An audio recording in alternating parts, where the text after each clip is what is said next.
if I'm gonna come to your party, and even if you in Houston, I would just fly down the day of, a night before, go to the party, maybe stay a couple days if I wanted to afterwards, and then go back home.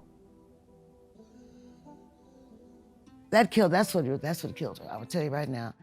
The fact that she came down a whole fucking 7 days before the party with nothing in place to keep her or to insulate her from. And she just ran amok. It stressed her too. She was friggin' stressed. She felt compelled to be there for Clyde. She felt compelled,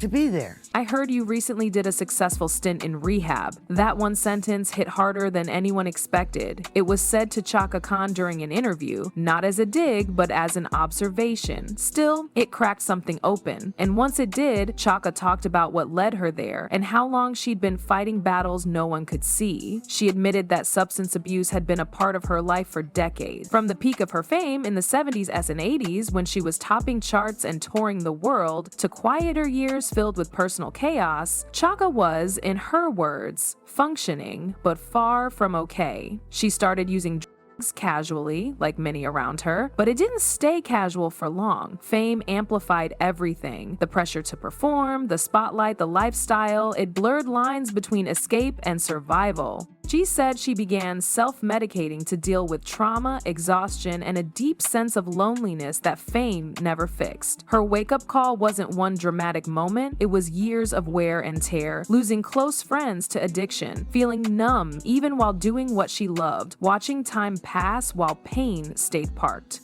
She said rehab wasn't just about detoxing, it was about facing everything she'd buried. And it wasn't her first time seeking help. Chaka had tried to get clean before, even checking into treatment centers in the past. But this time, she said, was different. This time, she did it for herself, not for an image, not because someone begged her, but because she was ready to live, really live, without the weight of substances pulling her down. And it wasn't just about her. Around this time, she was also raising her granddaughter. Custody had fallen to Chaka after her son struggled with his own demons, and suddenly she was parenting again in her 60s. It became her anchor. She said being responsible for a child again forced her to face her choices.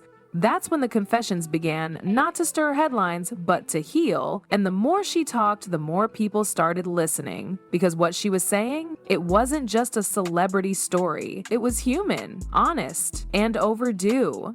I don't know what could motivate a person to have a party in a building where the person whose life he had influenced so enormously and whose life had been affected by her. So they were like,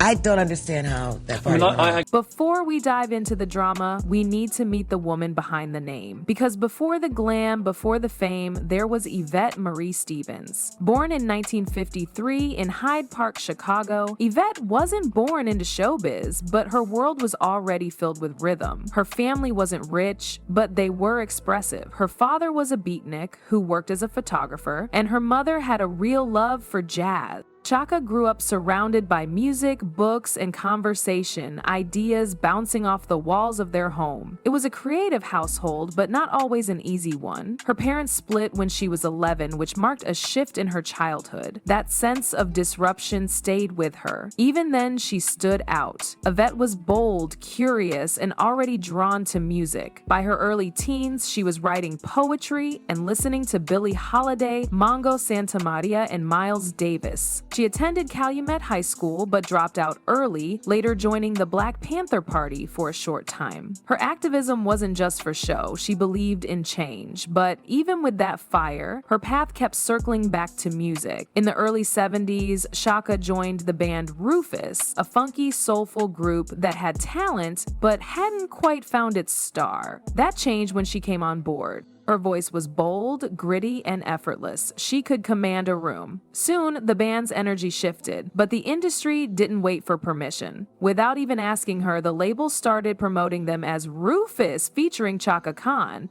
That move created tension, both within the band and inside Chaka herself. On one hand, it was a compliment, she was the standout. On the other, it drove a wedge between her and her bandmates. She didn't want to be seen as the diva who left them behind, but the music industry had other ideas. As their fame grew, so did the pressure. Touring non-stop, constant performances, media appearances. It was exciting but also exhausting. She toured with the Rolling Stones, huge exposure, but a whole new level of intensity. And while the crowds were loud and the records were selling, Chaka said she often felt like she was losing herself in the chaos. I'm every woman, and it's all in me, you know.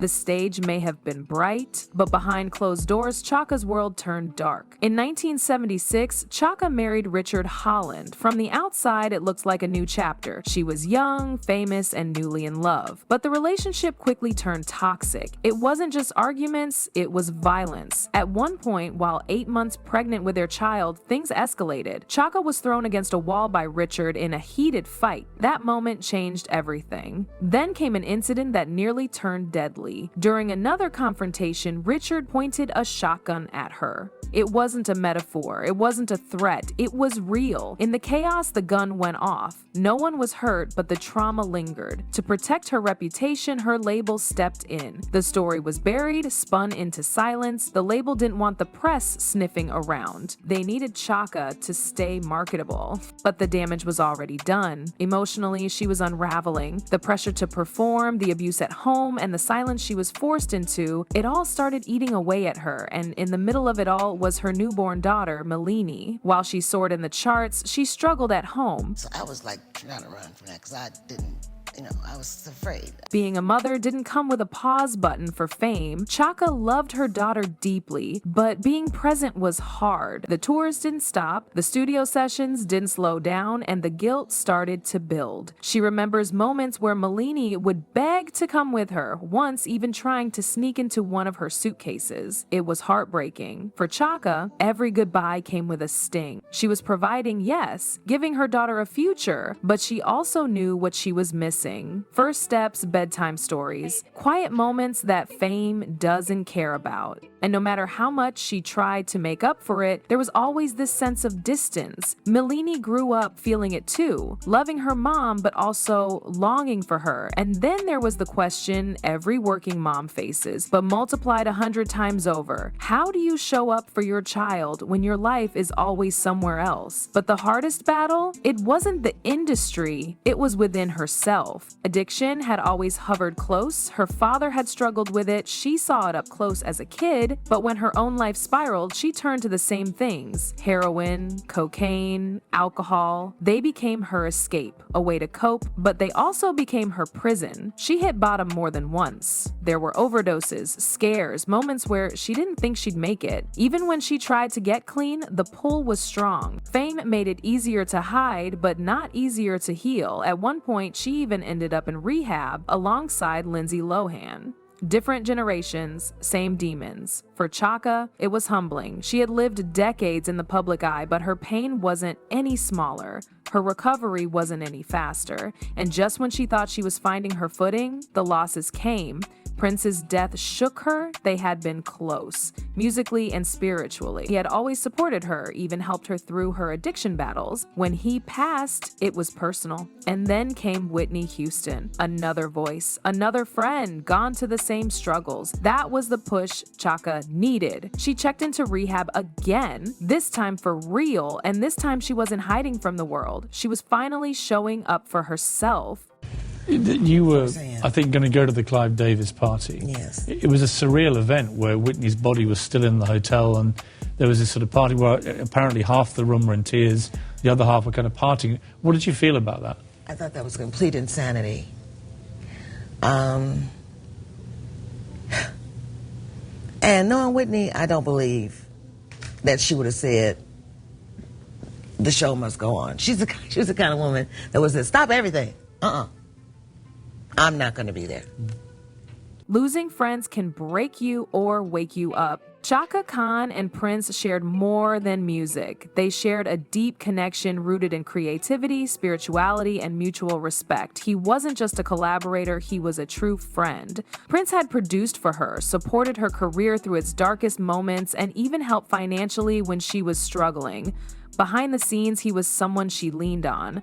So when news broke that Prince had died from an overdose, it hit Chaka hard. The fact that someone so disciplined, so precise about his health and image had been secretly battling pain and taking opioids, it shocked her. It also forced her to look at her own past again. If Prince, of all people, couldn't escape the grip of painkillers, what hope did the rest of them have if they stayed silent? And then came Whitney Houston's death. Chaka didn't just mourn, she was furious. Not just at the loss, but at the way the industry handled it. Just hours after Whitney passed, Clive Davis went ahead with his pre-Grammy party in the same hotel. Chaka was disgusted. She saw it as a clear example of how the industry could treat artists like products. Even in death, Whitney was a name on a lineup. These moments forced Chaka to slow down and take a hard look at everything. Her choices, her silence, and what kind of legacy she wanted to leave behind. But even after everything, Chaka didn't just survive, she transformed.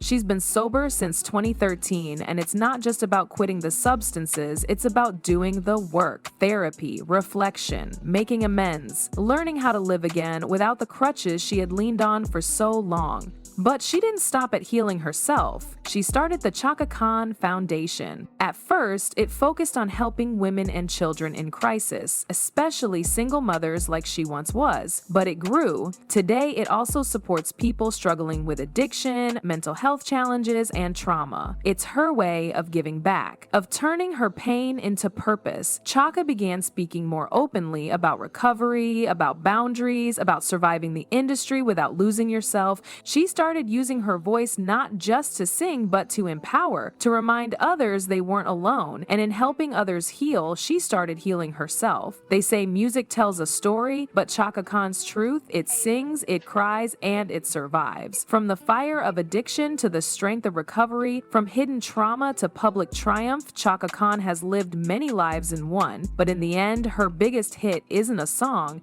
it's her courage to finally tell the truth. And now that it's out, we're all listening. Let me know your thoughts on her journey, and don't forget to subscribe to this channel for more videos.